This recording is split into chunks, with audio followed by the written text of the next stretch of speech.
Dr. Sil Hoyley, Director of Counseling and Psychological Services.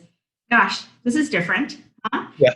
Um, Dr. Thurber and I are here to spend some time with you all. We're at Counseling and Psychological Services are trying to figure out creative ways to continue to support and offer our support to students, to faculty, to parents at home. So this is one of those ways, and we're open to your feedback. But as you can see on Exeter Connect, we have a bunch of handouts and videos that we're putting on for folks. And this series is going to be topic-specific videos where we're answering some hot topics that are on folks' minds and offering our perspective on what's going on. So today, more specifically, we're going to talk about how to parent a boarding student at home. It is an unusual time. We are finding ourselves away from our students who usually would be on campus with us, and they're back home with their parents. And that's a big change for a lot of people. And we're getting a lot of questions from parents, from advisors, even from students themselves of how the heck do we do this? I'm kind of used to visiting home for a couple of weeks or a set number of months and knowing that I'm going to go back to Exeter. And now I'm spending more time at home with an unknown endpoint, and everybody else is home too. Mom and dad are working from home. Siblings are all back home. So how the heck do we do this? So here we are today. We're going to be talking about how to parent a boarding student at home. Well, as you said, Dr. Lee, it's unusual times, and you and I are both home with our kids right now.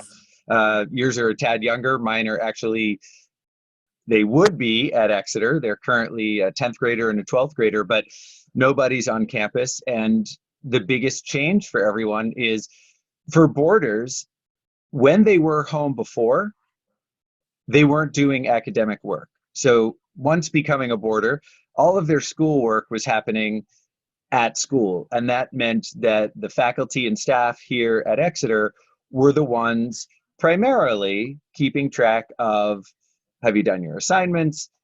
Are you getting enough sleep?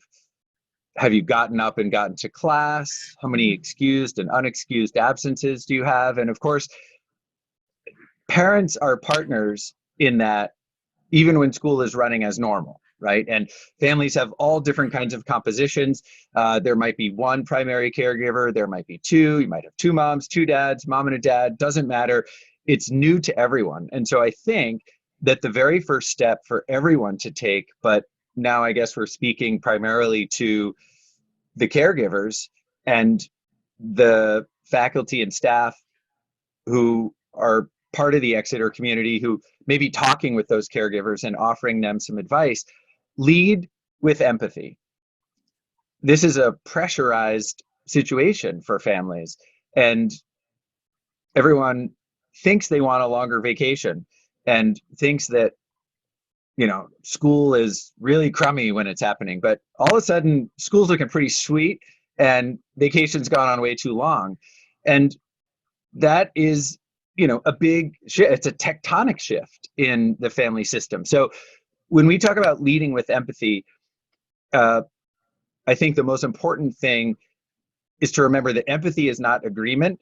Whatever your child has said or done, or students, if you're watching this, whatever your parents or primary caregivers have said or done, you don't have to agree with it. But what you are trying to do is name the thought or feeling that you think is behind it.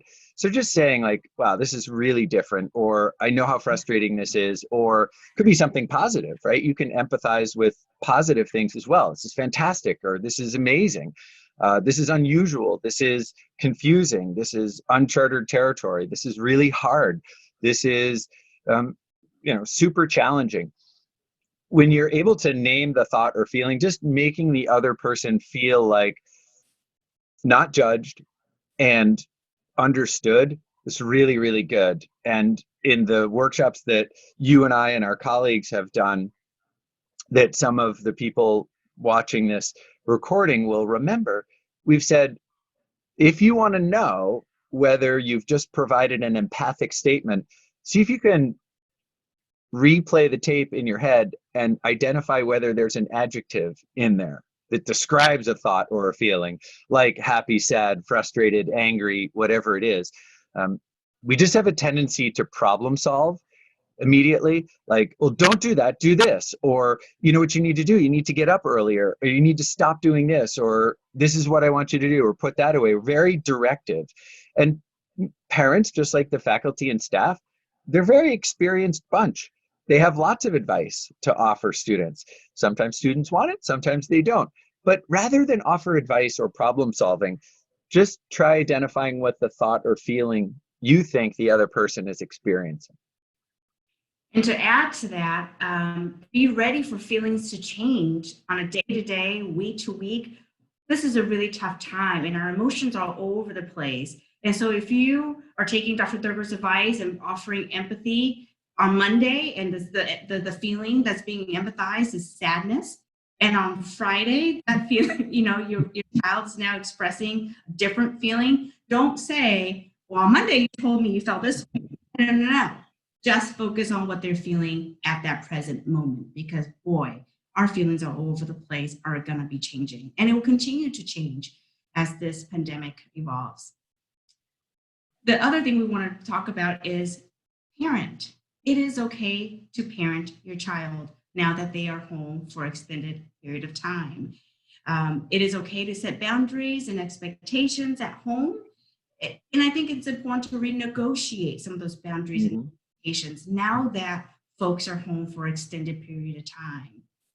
One thing to keep in mind is that students should be part of that conversation. All of our students, all the Exonians, have already had a taste of what it's like to live on their own. They've already had not only a taste, but some experience, and gotten really good at negotiating their day, making decisions, prioritizing. So give them some credit that they can be a part of that table with you and say, hey, how are we going to do this as a family? What are some rules? What are some expectations? How do we shift some of these things? What do we all think? The more buy-in you can get from your kids about these renegotiated rules, the more they're going to follow the rules because they helped to come up with them, right? Yeah, it gives them a sense of agency, right? If you can make an observation such as, I noticed that you're getting out of bed just moments before you need to hop online for your first class, and you're not eating anything until the middle of the afternoon, and then you look really tired. And I also noticed that you're up very late texting your friends or watching Netflix. I imagine that you would get more out of your classes if you were better rested. What's a way to do that? Right?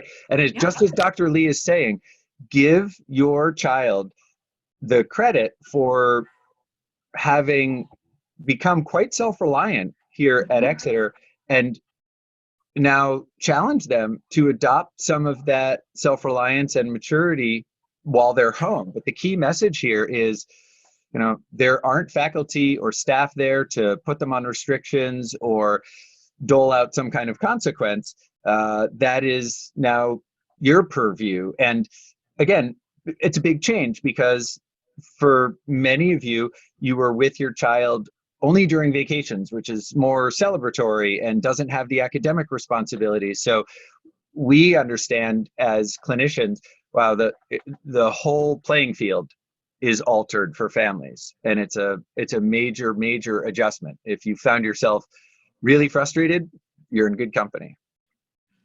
Right. And for families who have younger siblings back at home, and maybe there are times where you need to invite your young adult to help you with some of the load of the family now, again, that's a great example to invite them to be part of problem solving. Teenagers are great problem solvers. Use their strengths to do that. So you may say, hey, we need you to watch your brother for a few hours or your sister for a few hours. But we also know you might have some of your own plans for the afternoon. How can we work together, right? Instead of, we need you to watch your brother for a couple of hours, period. That might result in some resistance, some frustration, because the young person did have a plan for their own afternoon. So again, it's a lot of renegotiating and conversations, which actually may be a really good opportunity for you to get to know your your child a little bit, how they problem solve, and it may be kind of a fun exercise for the family to do. And no one likes to be taken by surprise with plans or anything else. And certainly we understand that you've got to leave room for some fun spontaneity, and you also have to be flexible enough that when things do change, you can adjust. But a lot of families find great benefit in sitting down for 5 minutes as a family system the night before, before people start their bedtime routine or head off in different directions, and to say, what are the big things on tap for tomorrow? Mm-hmm. What do we need to make sure happens? And we recommend that students share their class schedule with their caregivers. We recommend that parents share their work schedules or whatever they have planned with their kids. And that way, there aren't going to be these major last minute misunderstandings. I thought you were going to do this, or I thought you were going to do that, right? Nothing creates conflict faster than disappointment. And remember that many of your kids have gotten used to a certain amount of privacy, even if they had a double or a triple while they're here at Exeter. With everybody back in an apartment or a house, it may be the case that there's a lot of shared spaces and potentially fewer shared space, or more shared spaces and less privacy than they enjoyed here at Exeter. So it's another really good conversation. Parents, are you getting enough time to yourself? Ask your child, are you getting enough time with us? Are you getting enough time with your siblings, with your friends? Obviously not face to face, but a lot of families might live in a studio apartment where it's hard to get privacy, but you can still work it out. And it's something that needs to be openly discussed so people aren't feeling too encroached upon. And to add to that point, don't be offended when your young adult is asking for some space. I would say 80% of the time is not personal. They really just need some space. Like Dr. Thurber said, they're used to some of their own space, especially the kids who've gotten a single while they're here at Exeter. It's just kind of a place for them to go back into their dorm room and decompress after a long day. And they may really be missing that at home, particularly if they don't have the luxury of having their own room, which and they have to share with siblings or just being home all the time with everyone. So if they're asking for some privacy, don't take it personally. They, help them create that and even respect that time if you can. And most of the families that I've spoken with are only now, and I guess we're at the end of our second week of the term, and really classes have been going on for just a little bit more than a week. But we had our 2 weeks of break, and now 2 sort of weeks, or maybe a week and a half of gearing up. And I think most of the classes have started to hit their stride, and most of the technical glitches have been worked out. So this is a good time to revisit what your family routines are and see whether you can establish or strengthen some of those routines. And the reason that we're suggesting this is routines are anchoring. They provide some structure, and not to be too rigid. If you say breakfast is at 8, someone comes in at 8:05, you don't have to, have a meltdown. But it is wonderful if there are some touch points in the routine where the family is together. And if they're not together, they know where other family members are. But a routine is anchoring psychologically because it provides some structure. And you have only to ask your child how structured their time is here at Exeter to know that, wow, without that, that's a pretty big void. We're all dealing with a lot of feelings of loss, loss of casual contact with friends, loss of our favorite activities, loss of some of the things that make us feel competent and fulfilled. And we're needing to find substitutes for those things. Routine is something that, your child may have lost, but with your help, they can reestablish. And speaking of routines, we really stress a practice of a daily structure. So a set time to wake up in the morning, a set time to go to bed each night. the more consistent folks can be about that, the better it will be for their health, their mental health. And really think about a balanced schedule. So yes, there's going to be time to focus on work, schoolwork, some time to play, whatever play looks like for an individual. Some time to decompress will be really important. And I think now there's an opportunity for some family time that might have been harder to gain when students are in school. So really think about balance on a day-to-day and also balance week to week throughout the week, and not forgetting that structure is helpful, starting from the way you wake up and the way you go to bed and the meals in between. And I'll share one final tip before Dr. Lee closes out, and that is when you're taking advantage of this time that you're together as a family to strengthen relationships, to get to know your child better, or students to get to know your parent or parents better. And I know that some people might be now watching and listening to this saying like, oh my gosh, Dr. Thurber, please do not talk about getting to know my parents better, or parents saying, no, that's good. I know my kid just fine. I just want him to get, out of my face for a little bit. We understand. We talked about privacy. We talked about routine. But all kidding aside, this actually is an opportunity to add a dimension of closeness to the relationship that parents and caregivers and kids have. And my suggestion is this: a shared activity. Parents, if you sit down face to face with your son or daughter and say, okay, now a couple of questions that I, have always wanted to ask you. And like, that's really intense. What your child really will be much more likely to open up to you. And, students, your parents are going to be more likely to open up to you if you can all share an activity, whether that's making some cookies or cleaning the house, or if your local restrictions allow it, taking a walk outside. But shoulder to shoulder is less intense than face to face. And when there's an activity that you're sharing, it just allows the conversation to flow. And I think over time, and we certainly have it, you'll really enjoy what new dimensions of the relationship present themselves and how you get to know each other better. For sure. Throughout this video, we talked a lot about partnership between parent and child, but also to remind folks to partner with us adults back at PEA, advisors, teachers, counselors. We're here to consult, to certainly empathize with you, how hard this has been for all of us. So please collaborate with us and let us know how we can help. I think a lot of our advisors are so used to being the local apprentice, and now they have to do that in a different way, just like parents are used to parenting from afar, and now they have to parent back home again. So we're all kind of adjusting in our own way. So let's partner together in this. I ask all of us to be patient and kind to ourselves, because we have never done this before in this way. And so be gentle and kind and patient. And students, if you're listening, cut your parents some slack. They're just trying to figure it out too.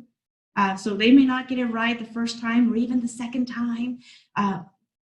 Work together. And parents, I think there's a lot of mixed emotions that are happening with your kids, or a lot of losses for not being back at PEA. And they're just trying to grapple with some of that right now. So if they're flippant or they're not hearing you or they're not ready to engage, okay, we're at week 1. We're at what was it, the end of week 1.5? Yeah.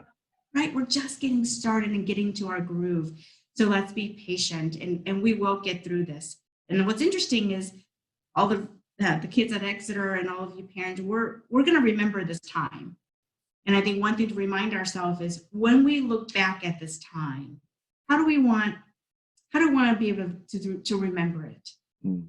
And if that's a common shared value of you and your family unit, talk about that. Like 5 years, 10 years, even a year from now, when we look back, we want to be able to be proud of how we've managed ourselves, and also as a family unit and as Exonians and PEA at large.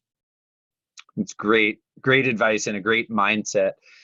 So we want everyone to stay tuned and periodically check in on the counseling and psychological services pages of Exeter Connect, because we will be posting times when we'll offer a meeting where you can join the Zoom call and ask your questions. Obviously, in a shared space like that, it's not confidential or anonymous, but we are, as Dr. Lee said, dealing with many of the same things, and the shared wisdom of many parents and caregivers and advisors, faculty, staff, as well as the Faculty of Counseling and Psychological Services. We'll post those times. We'll offer them at different times, sometimes for students, sometimes for caregivers and parents. And that way, if you would like to have an open Q&A and conversation, sort of ask the counselor, and also, as I said, share the wisdom of the group, that'll be happening, announced on the pages of Counseling and Psychological Services. So be sure to check back. Certainly, thanks for joining us. Thank you. And just as an invitation, if there are topics that you would like us to talk about or questions you have, please let us know. We are here to support you. Until we meet again, either on Zoom or in person, we all wish you and your family well and healthy, and please take care. Take care.